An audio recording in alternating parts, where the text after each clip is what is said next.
morning and welcome to this Fort Worth Mayoral Runoff Forum featuring candidates for mayor, Maddie Parker and Deborah Peoples. We're looking forward to an engaging exchange on the top business issues facing the city, development, the workforce, and building for Fort Worth's future. I'm Ryan Rusak, opinion editor of the Fort Worth Star-Telegram and moderator for the event. Thanks to Dean Robert Audier and everyone at the law school for hosting us. Thanks also to the partners sponsoring today's event, if they please stand. We have the meeting squad from the Fort Worth Star-Telegram, President and Editor Steve Kaufman, from the Fort Worth Metropolitan Black Chamber of Commerce, Devoy Jennings, from the Fort Worth Hispanic Chamber of Commerce, Annette Landeros, and from the Fort Worth Chamber, Brandon Gengelbach. And now please welcome the candidates, Maddie Parker and Deborah Peoples.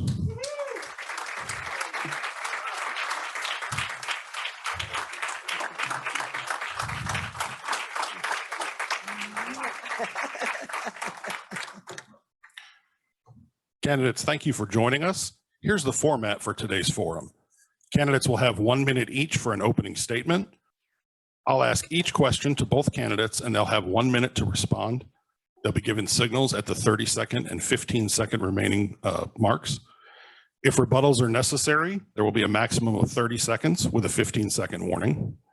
At my discretion, I will ask follow-up questions of either or both candidates. Those will also be 30-second responses. Let's begin with opening statements. Ms. Parker, you're first.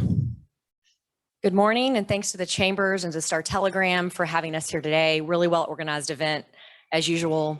I've used this phrase several times, but I'll use it again. I strongly believe that Fort Worth, Texas is positioned for greatness, and this election for mayor could not come at a more pivotal time for our city.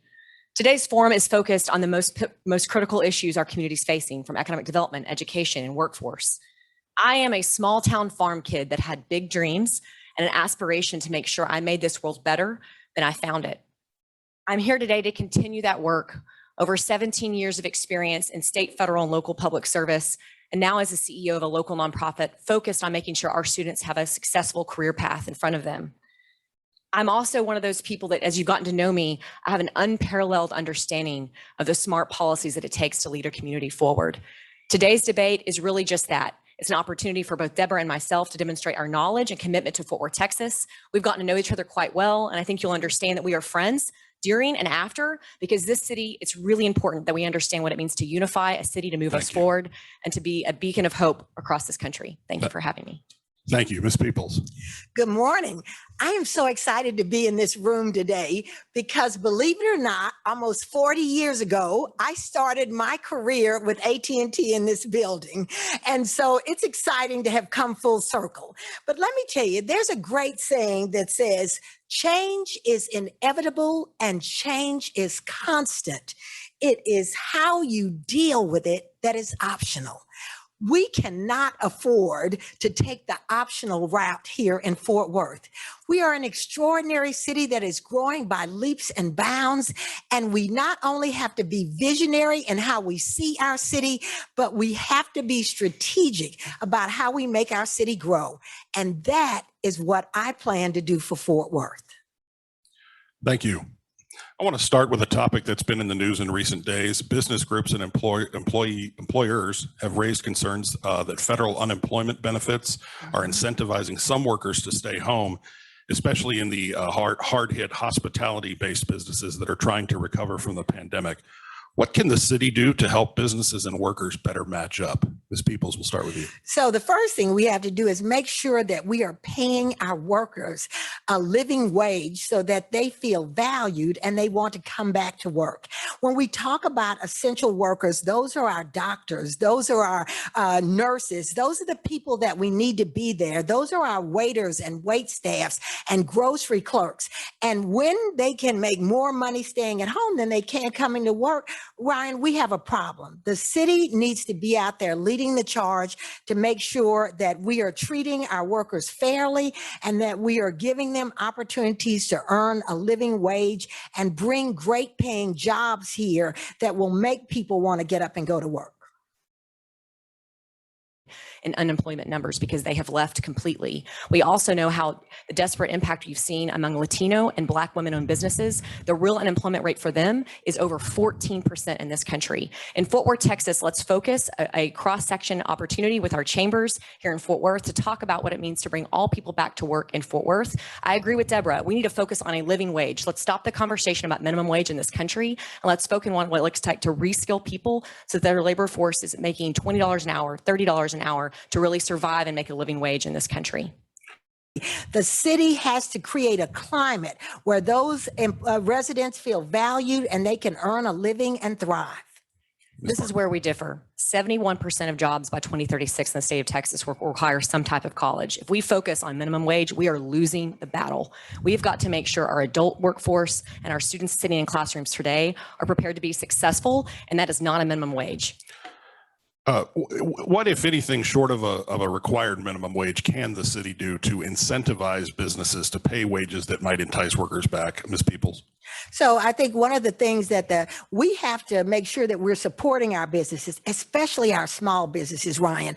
The majority of businesses, we talked about this, I talked about this with Annette. In many communities of color, the only thing standing between us and poverty are our small minority-owned businesses. And we have to make sure that we're supporting them so that they can pay higher wages, they can hire more people. And that is one of the things that I want to do, is work with the chambers to make sure that we're reaching all of those small businesses that are the lifeblood of our city.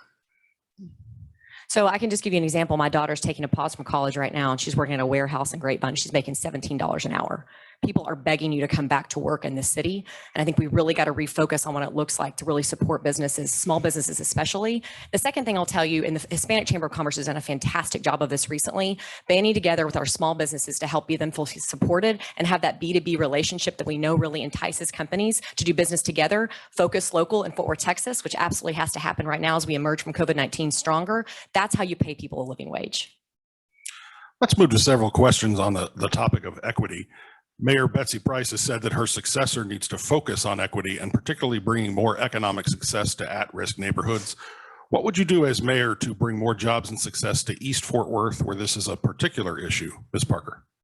So I spoke about this to the East Fort Worth Business Association. We had a forum several weeks ago, and I use the term strike teams. You need to work with successful businesses across the city and pair them with community in East Fort Worth and really understand what it takes to really create business opportunities.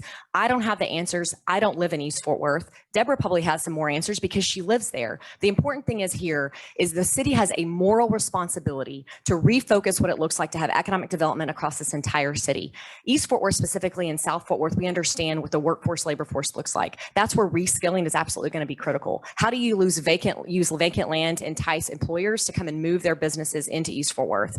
And lastly, this is about collaboration. There's this concept of, when you talk about equity, you also have unity across the city. And I think today's example is fantastic. When you have three chambers that have come together to really talk about policy in the city, it's a monumental task. Thank you for doing it. And we're going to keep doing that work in East Fort Worth. Thank you. Ms. Peoples.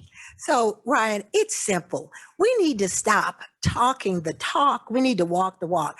For too often, communities like East Fort Worth, where I do live, and North Fort Worth have gotten lip service about this thing about unity and equity, and we don't see it happening. We don't see it happening in supporting small businesses. We don't see it happening in opportunities in our schools. There are so many things that we could do if we would stop just giving it lip service and reach out and do it.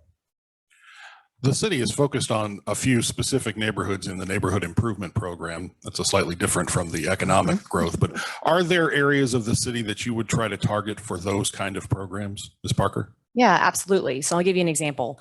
In District 5 right now, 82% of kids are living in D and F schools. Compare that to District 7, where 0% of your students are in a D and F school.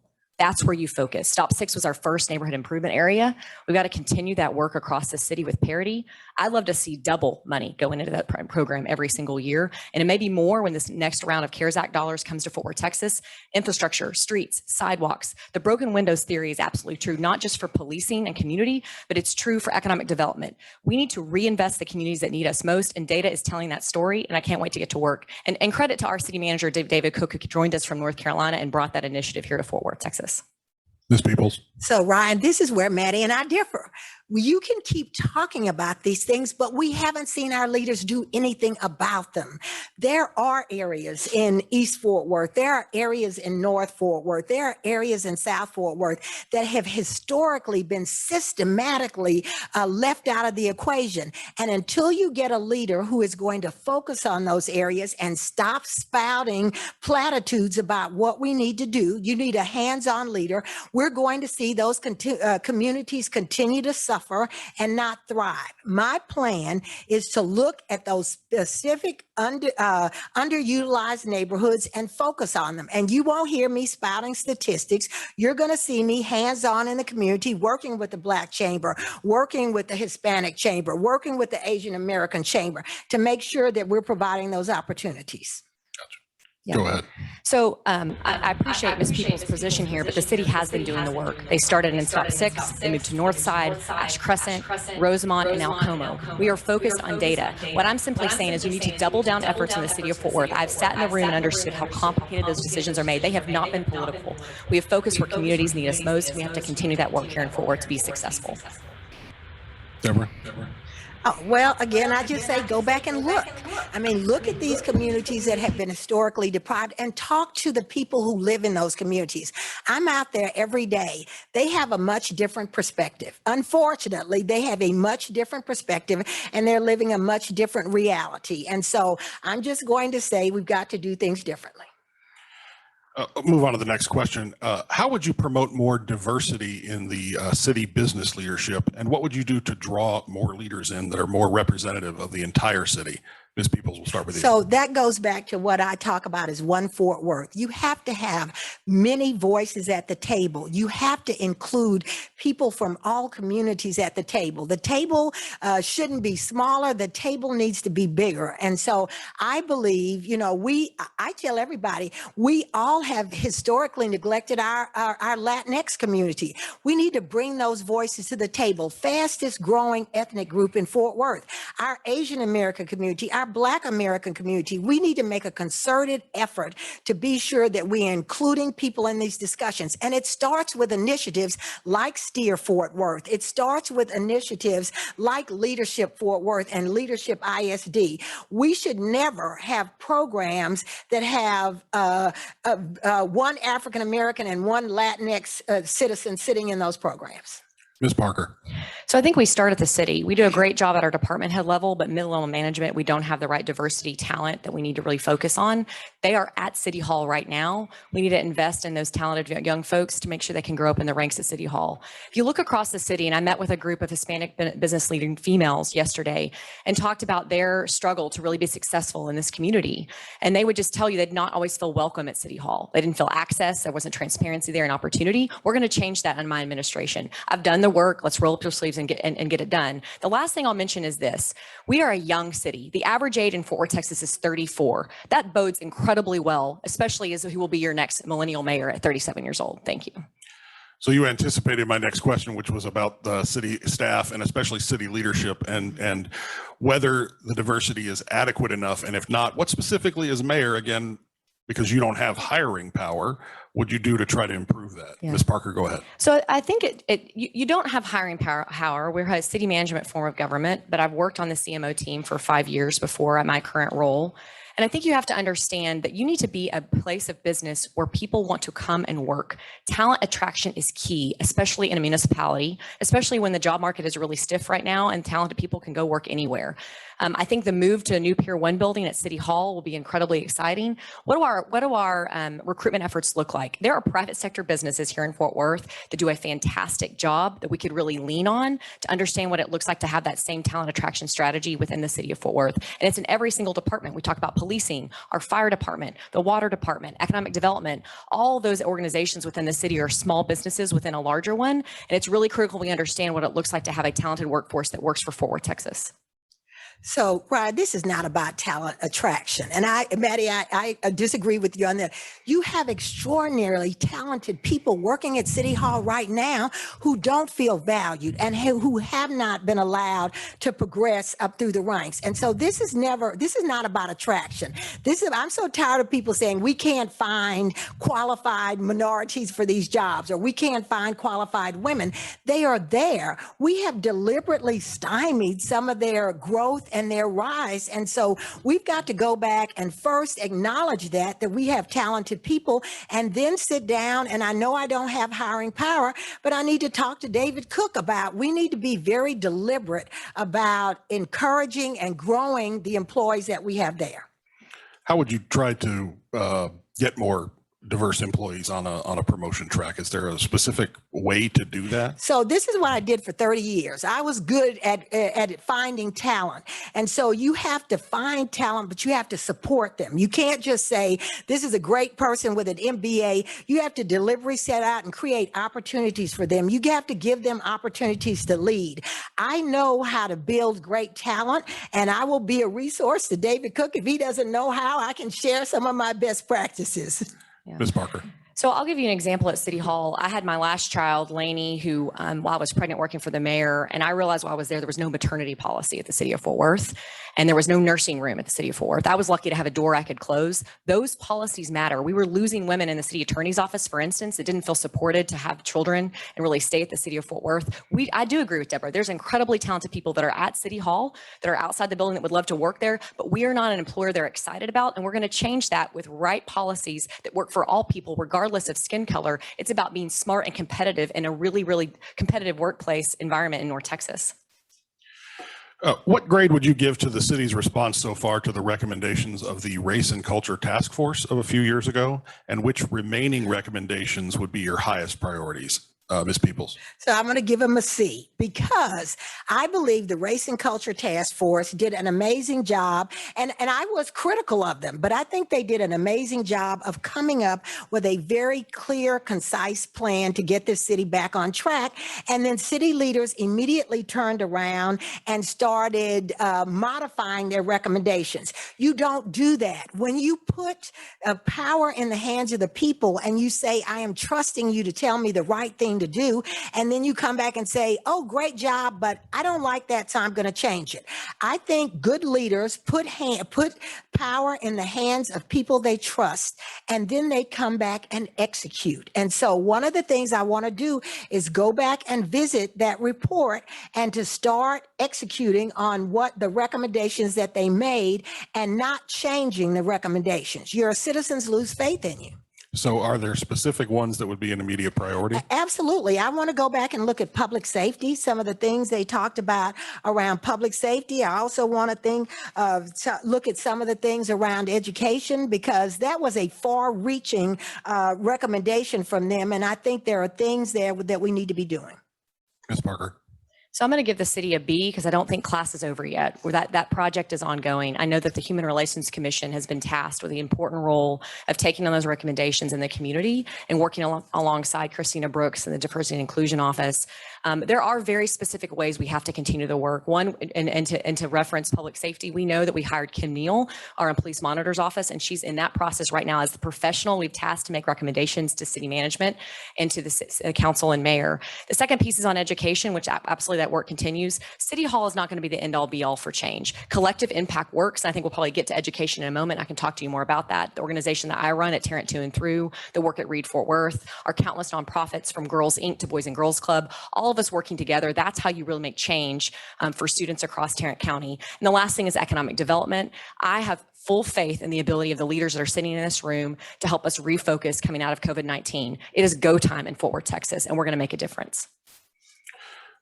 We know that Black-owned businesses in Fort Worth have sometimes struggled to get off the ground and then survive in difficult economic challenges. What specific steps would you take to help Black-owned businesses in Fort Worth? Ms. Parker. So there's a few different organizations across this country that are doing some important work here and focused at a local policy level. One is called Right to Start. And one of the top recommendations they had is lowering the barrier of entry for small businesses, especially minority-owned businesses, to do business in your city.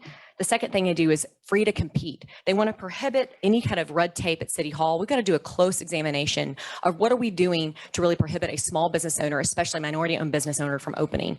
I had a conversation with a really well-known restaurant owner here in Fort Worth a few weeks ago, and he told me that the barrier is so significant for a young restaurateur, a young chef, to start a business. It's over $200,000 on his count to really open a business, open a restaurant in Fort Worth, Texas. That impacts negatively the diversity and cultural experience in Fort Worth. If you can't have, in this case, it was a young Thai chef that wanted to start her business on the south side of Fort Worth. We've got to get into the trenches to understand what that looks and impact. And there's three people sitting in front of me that I think that are going to have to help us lead through that.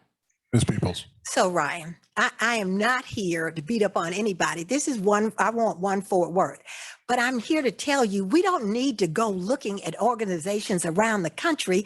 We have a Black chamber that's right here with a president who has struggled for years just to get help for Black businesses.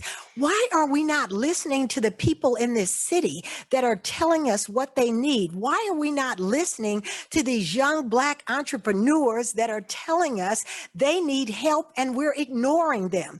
It doesn't take a study. It doesn't take, Maddie was at City Hall for 5 years. D. Jennings has been raising the clarion call for over 40 years, and he's been ignored. We have to listen to the people in this city to make these things work.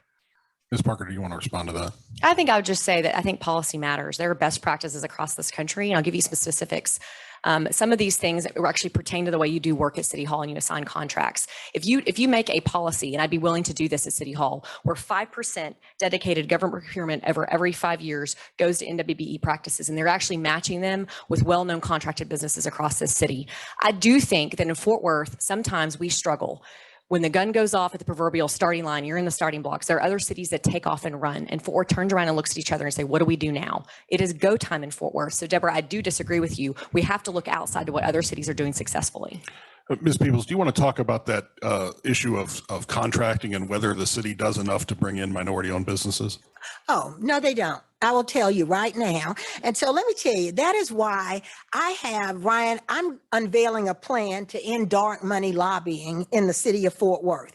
We're the largest city in Texas that allows dark money laundering, and we can't lower taxes and doing some of these things without knowing who's influencing the money at City Hall. And I'm going to tell you, when I am mayor, my first 100 days is going to be dedicated to ending dark money lobbying at City Hall. And I think any leader, any mayor has to be willing to do that, because we're not going to move forward until we know who's lobbying us for the money and where that money's going. And Maddie, I hope you would agree with me on that. Yeah, that's an easy change. The Texas Ethics Commission does that for your state lobbyists. Just do the same thing here in Fort Worth, Texas. But I'd remind you that the lobbying doesn't happen in the procurement process. That's a very separate process that the state legislature puts into place and the cities have to abide by. And now's the time to really get in the trenches, understand what is prohibiting a business from even being eligible in that procurement process. How can the city become more attractive to young Black and Hispanic professionals, and how can we keep those homegrown talents here in Fort Worth? Ms. Peoples? Absolutely, by supporting them. I tell people all the time, as a daughter who spent time in Atlanta, I don't want Atlanta to be known as the Black Mecca for young, amazing entrepreneurs. It needs to be here in Fort Worth. But Ryan, that means we have to very deliberately and strategically show these young entrepreneurs of color, whether they're Black or brown or Asian, that we're going to support them. We need to have the resources to help them thrive. We don't need to have them chasing us around to find out information. We need to be in the communities, holding forums, having listening sessions like I have been doing with them, so that they get to tell us what they need. We don't get to tell them what we're going to give them. Can you give me an example or two of the kinds of things you've heard in those sessions? So many people feel locked out of the city bidding process, and they feel that the city of Fort Worth historically picks favorites. They pick one or two entrepreneurs and they become the color du jour of the year. We need to spread these opportunities out. There is brilliance all over our community, young Black, white, Asian entrepreneurs, and we have to stop picking and choosing who gets the money and who gets the favor. Ms. Parker? In Fort Worth, we have to enhance our infrastructure and support for small businesses and entrepreneurs across this community. We have fantastic examples, and I've talked about these already. Things like Tech Fort Worth that are on a shoestring budget that are really creating the next level of biotech entrepreneurship in Fort Worth. You need an incubation system that works. You need innovation that works. We lose young talent every single day to go to cities like Denver or Miami or Austin because they feel supported. It's also included, you also have to include access to capital. Early stage capital to start your business and be successful here. I'd be a huge proponent of capital funding here. I've got an X, sorry.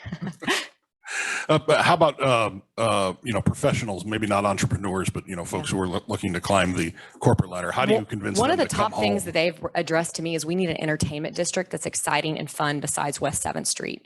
And if the city of Fort Worth needs to incentivize those opportunities, let's do it. Because let's be honest, if you're 20 something and you're going to Dallas to have fun, then we're losing you slowly but surely. You will leave this city because you don't have a place to identify with. The joke when I moved here with my husband, who I was married at the time, I was like, I'd hate to be single in this city. Those are conversations we have to have in Fort Worth to have a thriving workplace and a place that people want to live, work, and play.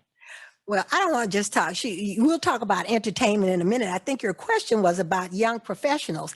We have to give them opportunities to grow and be promoted. And I will tell you, as somebody who worked in the corporate world for 30 years, I mean, I didn't look like the normal executive, didn't wear a blue suit and have a little button down tie.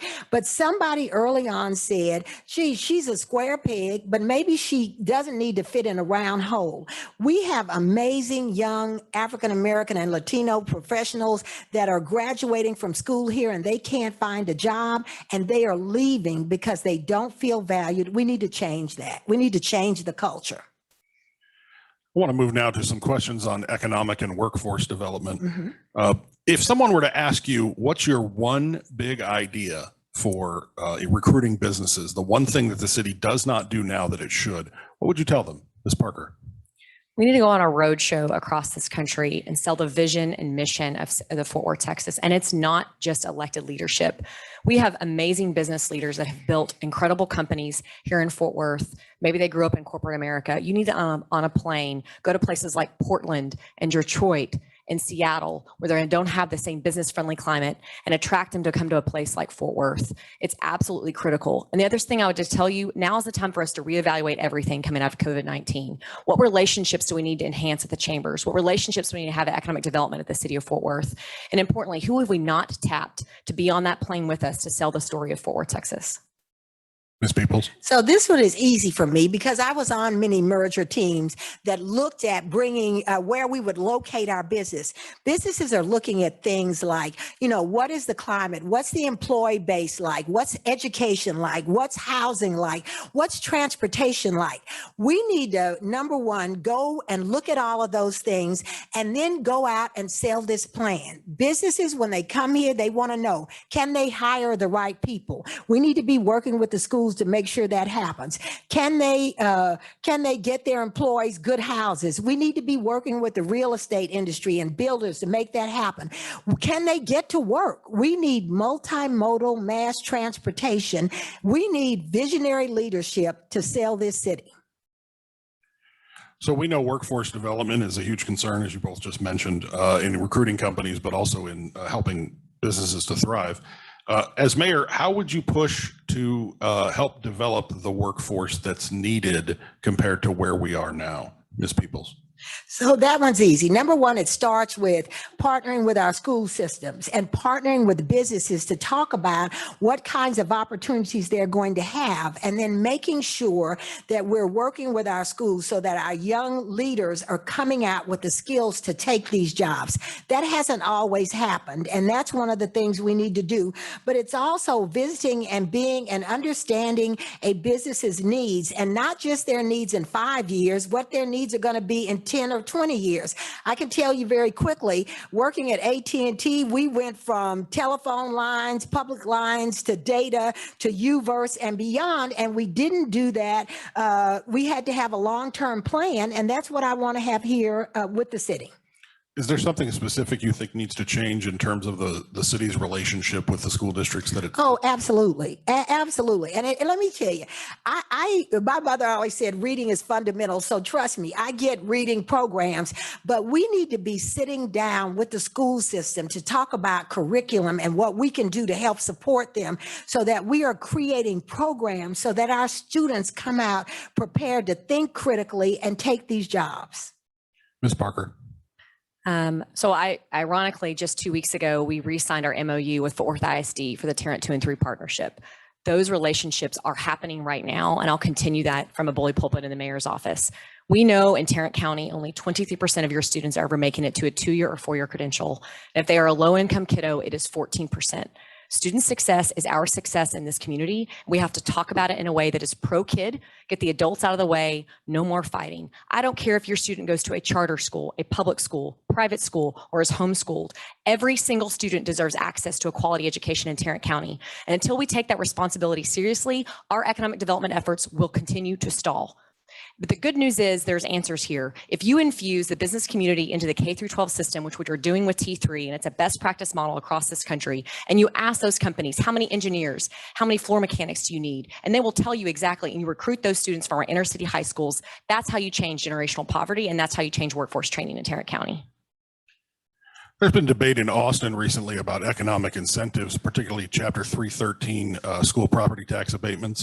What changes or limits would you like to see in these type of enticements for bringing in business? Ms. Parker. Right now, Fort Worth, Texas needs to be able to roll out the red carpet. We're not even at the table. We need to make sure we have every tool in our tool belt to be able to compete across this country, and importantly with our peer cities in Texas. I have no idea what the final outcome is going to be. It's point of order after point of order. I don't know if they're going to do a special session with those 313 tax abatements. We're going to work really closely. I know the economic development, all of our chambers have governmental affairs teams that are really watching those things closely. You need a mayor that's not going to speak from a bully pulpit without understanding the professional opinions of what's happening behind the scenes. That's all at impetus, as we know, because of rising property taxes, that a half of your property tax bill does come from school districts. And there's this rising concern in Austin about how to really tackle those challenges. Yeah, the candidates for mayor, including your former rivals, have talked a lot about flipping the mix of property and residential tax. What's the role of those kind of incentives in preventing that, and how do you balance those two? Go ahead, Ms. Parker. Well, again, it's 60% residential, 40% commercial. We have to attract commercial tax base into this city. And I think a tool is absolutely those tax abatements across the country. You're seeing that happen. Everybody's doing it. It's a huge competitive tool. And in Fort Worth, we can't be left alone without those opportunities to offer to companies to come here. But let's be honest, it is not just about corporate relocation. You cannot do that on the backs of your small business and entrepreneurs and your businesses that have been here for decades. Going to them first to say, what would expansion look like? What would a new headquarters look like in your community to expand your workforce and your footprint in Fort Worth, Texas? And those are the things we're going to really work closely on as mayor. So Ryan, I talk a lot about this because I've been talking about it for years, that we have upended our tax base and we've got to right size it. But this is not an overnight fix. It really is not an overnight fix. And we can't put the burden for right sizing this on our small businesses. We're not going to be attracting corporations that are going to turn this around overnight. We've got to find new revenue streams. So I love that Maddie talked about entertainment, because I agree. We're not selling this city properly. We have to find new ways to bring in new revenue.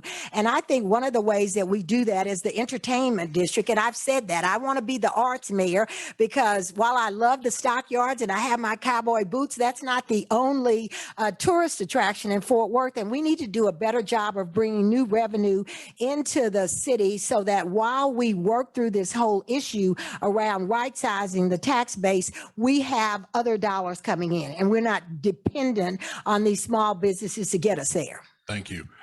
So as our population booms here in Fort Worth and in the area, the housing market has been stretched very thin. What should the city do to encourage more construction of housing, particularly in currently underdeveloped areas? Ms. Peoples.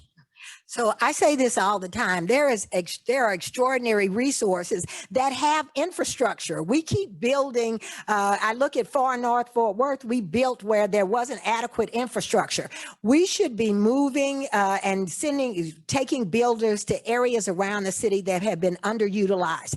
I live on the east side of Fort Worth. Beautiful area. That's why I live there. We are underutilized. We could do things not only with housing, but with small businesses. We have that that whole Lancaster corridor that is underutilized. We have huge tracts of land where we could build housing, and that's the city's job. My job as mayor to help sell these builders on why they should build in these communities.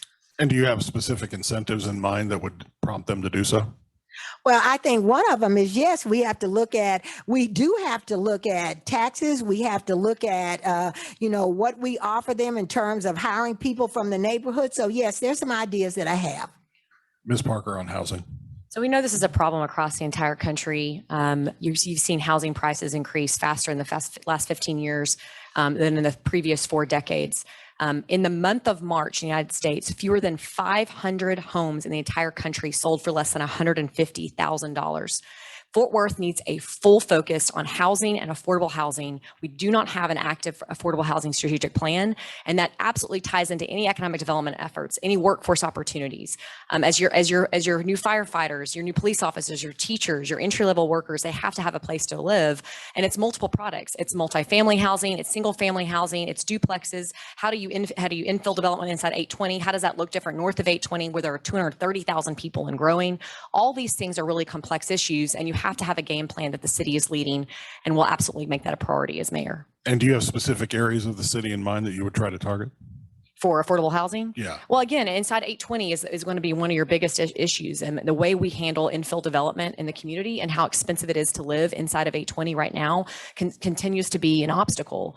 And I think the other thing we have to understand and really work with, especially in our financial institutions, is access to mortgages, access to capital, access to opportunity to be homeowners. We understand the generational wealth gap exists between Black and Latino families because of home ownership. What are we going to do as a responsible city government to make sure we're making those opportunities are available to all people in Fort Worth?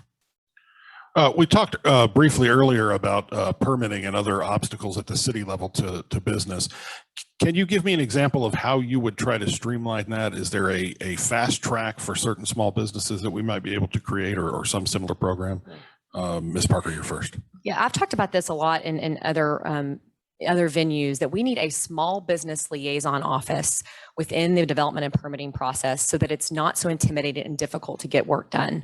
It is not lost on me that when you are treated differently, if you have a multi-million-dollar opportunity or development, rather than the mom or pop that comes in for help, and access means a huge difference. And I think those of you in this room that really care about these issues can inform what that process needs to look like. Right now in the city, we have an X-team process. You can pay more money to put all of your folks in one room and get your permitting process off the ground quickly. That process should be available to all people, regardless of means, at the city of Fort Worth. We need to have a get to yes attitude, a client-focused approach to how you do business at City Hall, so that whether you were there to pay your water bill or you're there again to put forward a multi-million-dollar development, you leave thinking, man, the city cares about me. That was an efficient process, and it felt more private sector than public sector. Ms. Peoples. So I would tell you it starts at the top. So I'm going to agree with Maddie. It's a nightmare. As someone who dealt with the city recently, and I had a city council person tell me that people in the department were evil. There's something wrong with that when you have your own elected officials saying there's something wrong. You need a mayor who's going to make sure that the employees in the city know they are valued, but they know that everybody who comes to City Hall is valued. We need to stop separating and segmenting things, and we need to make our employees understand that when our small businesses win, they win. The city grows. So we need a whole attitude adjustment at the city, and I'm willing to do that. And does this idea of a separate office for dealing with small business, is that a good idea? I think you have to start somewhere. So I would say probably at the beginning just to get it going. But no, what I think is we need to integrate that into everything. And so I would say at the beginning, yes, but long term, that's not a good strategy. You both mentioned transportation. What changes do you want to see in how Trinity Metro operates and transportation policy overall from the city perspective? Ms. Peoples. So I have gone on record everywhere as saying we need a multimodal transportation system. And I understand that some people are concerned about not having the money for it, but I think good leaders sit up and say, what should we be? And then we work to get that. I mean, we need light rail around this city. It's great that we have it to the airport. I've ridden it, but light rail is contingent on getting people. We need to get people to work via light rail, and we can't just just piece part it.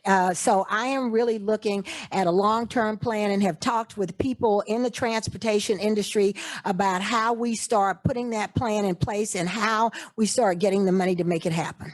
And in terms of the governance of Trinity Metro or the priorities there, what would you like to see change? I'd like to see us be more inclusive. I'd like to see us reach out to the people who are impacted by transportation. And right now, you have people who ride in cars all day long making decisions for people who don't have cars and who need transportation. We need to be listening to the residents about what's important to them. I just left a senior citizen center the other day with a bus stop that's across the field that if you're in a wheelchair, you can't get there, and there's no cover. So if it's raining, you're standing in the rain. We aren't listening to the people who need to use that transportation. And one last quick follow-up for you. Light rail is incredibly expensive, especially to get it off the ground. It takes years before you can reap any revenue from it. Where would that money come from? Okay, it has got to come from the federal government. It's got to come from public-private partnerships, but we need to start to work on it now, Ryan. And we passed on opportunities to start working on light rail some time ago. Unfortunately, other cities got that money and are well ahead of us. And so these things aren't easy fixes, but you can't ignore them. You have to start working on them now. Ms. Parker. So Transit Moves Fort Worth, in collaboration with the City of Fort Worth and Trinity Metro, created a plan. There's different versions, and there's a visionary version. I like being visionary. I couldn't agree more that you need a visionary mayor, but you got to start with the dollars. That plan is $2 billion in capital costs and over $250 million in operating costs every year. To get to a visionary plan, a multimodal system that really serves all residents across this city, you have to have a comprehensive strategy. I've been doing this for 17 years. I've seen advocacy work and I've seen it tank. It is federal, state, and local partners working together to understand what it looks like to build $2 billion in capital costs across this city. In the meantime, while you're working on that and you're assembling a team that includes the North Central Texas Council of Governments, RTC, your federal congressional delegation, your state legislative delegation, all those things are happening. You have to serve the residents that need public transportation right now. Those that need access to workforce, to education, to healthcare. That's why I've been proud of Trinity Metro stepping up and doing new inventive programs like zip zones with VIA and others to get people around this community quickly, because those communities cannot wait 10 to 20 years for a light rail system to serve them. So would you? It's not happening. It's not happening. Would you favor development of that? 100%, absolutely. But I think it's important thing here is you can't hide behind the numbers. Coming after general fund dollars and property tax dollars is just never going to get you there. The only way to do that is to go after major federal funding grants and partner with public-private partners here and make sure your infrastructure is ready and in place to be shovel ready for those transformative projects in the city of Fort Worth. And the last thing I'll say, the other thing we've got to really strike on is what does it look like to have a regional transit system across North Texas, including DART and DCTA? Because I don't know about you, when I'm driving from here to Plano, I don't care how many city lines I draw. There's power in regionalism. Look at DFW Airport. Go ahead. So I was just going to say, but we are hiding behind the numbers. I mean, people are saying we can't look at a visionary plan because it costs too much. But the people who suffer from not looking at a visionary plan are the people who live in my community, who we have relegated to just riding the city buses with erratic schedules. Good leadership says that we can't sit here and say, well, we don't have the money, so we're not going to look at it. A good leader is going to say, it's going to cost this much. I'm going to work to find the money. It may take this long, but we can't continue to sit and use that as an excuse to deny our residents a way to get to work and to school. Thank you. One last follow-up on this. Is there a transportation innovation that you're aware of in another city that you think Fort Worth lacks and should take, Ms. Peoples? I just think Fort Worth is not fast forward. I think, and I've said this before, every great city in the world has a great mass transportation system. And there are tons of examples. We just choose not to do it because we say we can't afford it. And then we talk about equity and inclusion, but not having good transportation, it means that we are not living this dream of equity and inclusion. We're denying the most vulnerable citizens access to jobs and opportunity. Ms. Parker, is there a specific program you'd like to see that isn't here?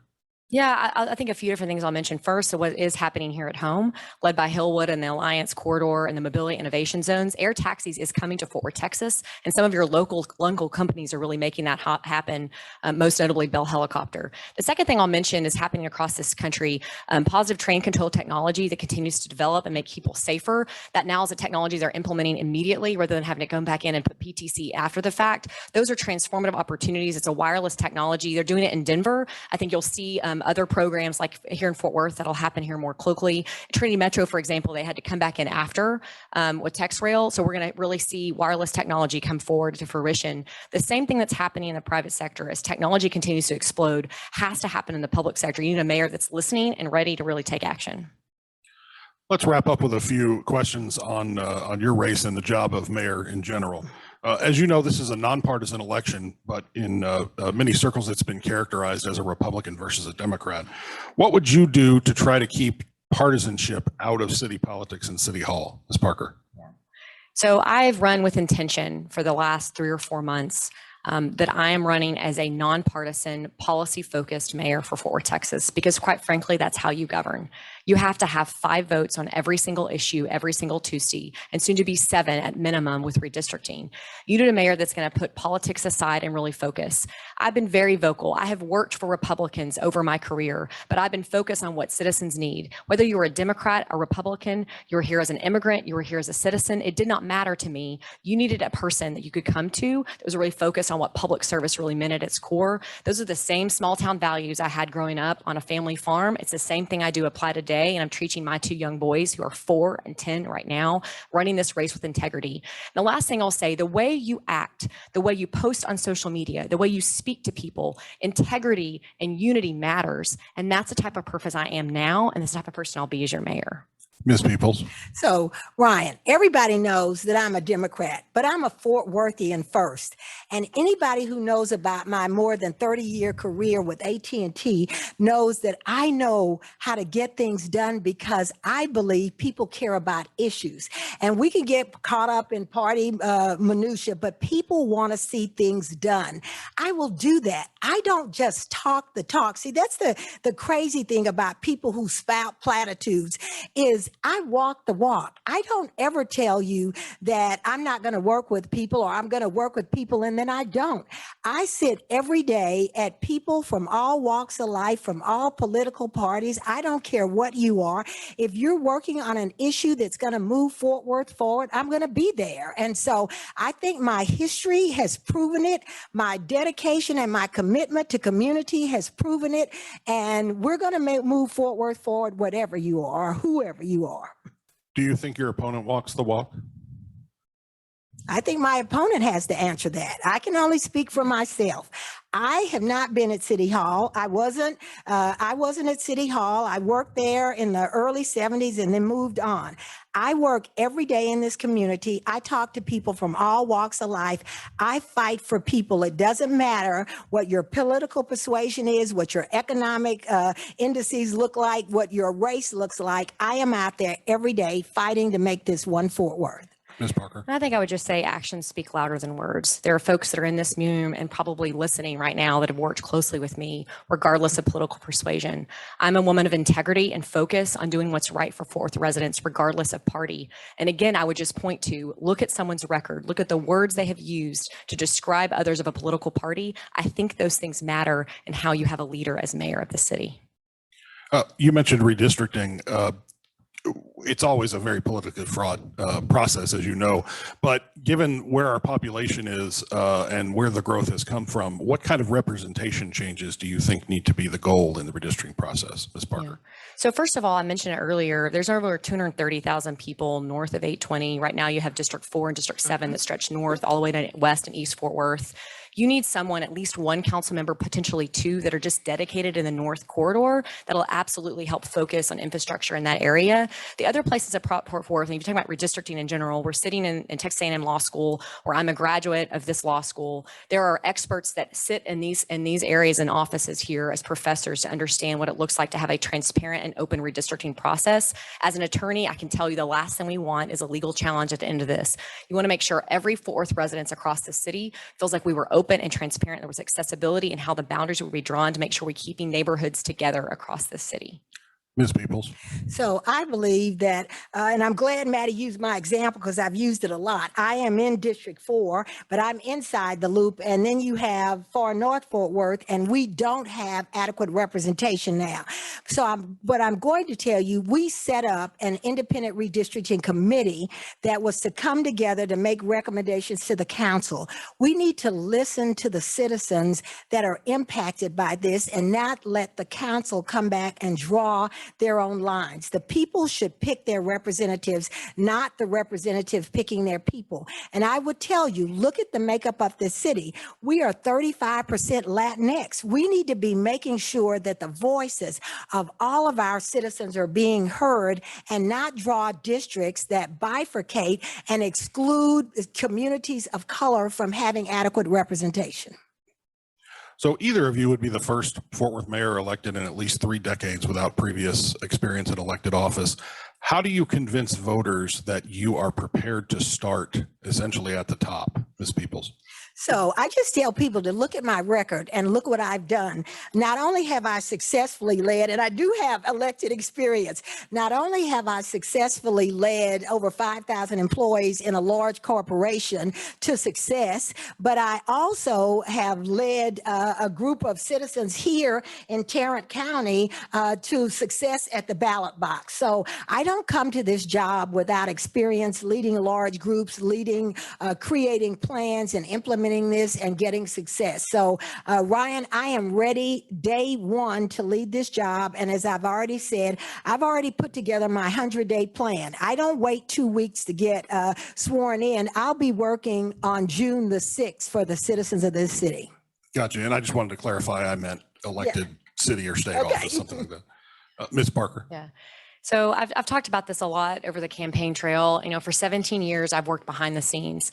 Running for office was not something I actually anticipated doing. The reason I'm here before you today is because this is a critical time for our city. And I didn't find who I wanted to support in elected leadership for the mayor's spot. And so I stepped forward and did it. It's been ironic to me that over the last few months, so many people have said to me, how are you going to be a mom of young kids and do this job? And I tell you, watch me. I've done it for the last 10 years. My oldest is 19. I have a 10-year-old and a 4-year-old. Politics must look different. The way we treat each other must look different. The way we work together must look different. All of these things that I've spouted off, statistics and unification and all these plans, those things matter. You need somebody that is policy focused and understands what it takes to do the job from day one. And the second thing I'll mention is just a regard to how I've acted in this community. Those of you who have gotten to work with me, I've killed myself making sure I was out in front of people to tell my story across the city. I cannot wait to lead Fort Worth, Texas. It is go time, and I'm your next mayor. Thank you. So our last question, you've seen and heard a lot of each other. We've joked about it on Zoom forums and many community forums. What's an idea that you've heard from your opponent that you said, that's so good, when I win, I'm going to steal it? Ms. Parker. And I just admitted to Deborah on the way in here that I don't remember what I did yesterday at this point, so stealing ideas. But while I don't have a specific example, Ryan, what I can say is that I'm committed, if I'm your next mayor and I do beat Deborah, is to sit down with her immediately to understand what she wanted to accomplish as mayor. It's amazing what we learn on the campaign trail. Well, people will open up their hearts, admit to you what they're scared about, what they're excited about. And this city needs leadership that is going to unify this city. It has never been more important. As this country is ripped apart by partisanship, this city in Fort Worth, Texas, we're going to work together, and Deborah will absolutely be at my side. Ms. Peoples.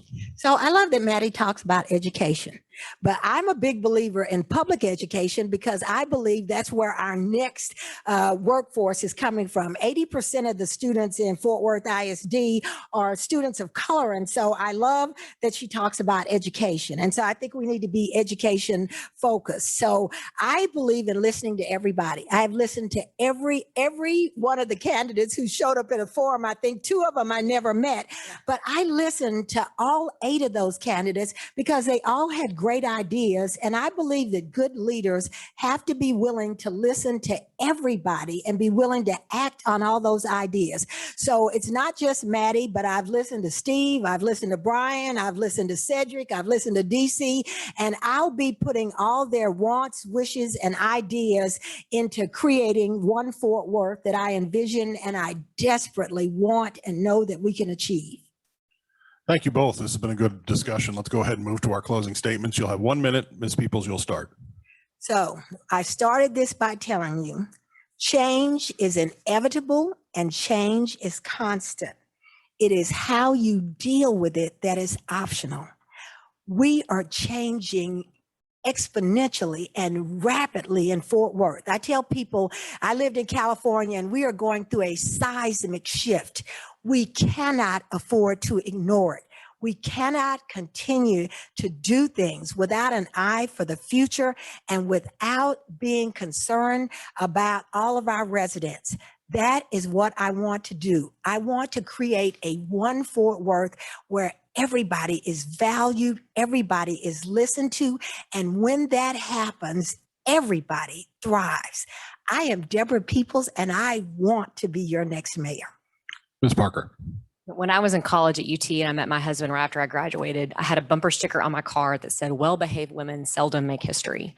And I truly believe that, and how remarkable it is you have two strong women standing in front of you to lead this fantastic city. Fort Worth is really positioned for greatness. I think experience and leadership matters. I think style and the way we want to move our community forward. We are at a historic time in this country, in this city. The last thing I'll say is the way Fort Worth conducts our business in the next 2 to 3 years really will determine our future. It is time to take off. We can't afford to be a bedroom community to Dallas anymore. Only 190,000 people live and work in this city. The rest of them feel the need to commute across North Texas. What does it look like to change those numbers? What does it look like to make sure small business and entrepreneurs thrive? What does it look like to have an inclusive city hall where everyone feels welcome and to move Fort Worth forward together? I really appreciate you guys listening to us over and over again in these forums. It's been a pleasure to actually get to have a dialogue today with Deborah without as many candidates together. And for those watching you from home or business, thanks for taking the time. Thank you both. Let's have a round of applause for our candidates.